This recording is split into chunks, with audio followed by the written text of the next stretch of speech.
Srisailam dam 6 గేట్లు ఎత్తారండి. అస్సలు ఒక రేంజ్లో ఉంది.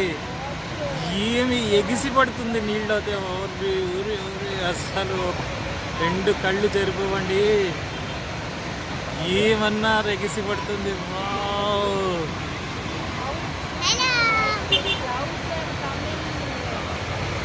అసలు చూడండి ఎట్లా ఉందో. స్నో లాగా వచ్చి మీద పడుతున్నాయి నీళ్ళన్నీ. ఒక రేంజ్లో ఉంది అసలు. ఎట్లా చూసారా చూసారా. వావ్!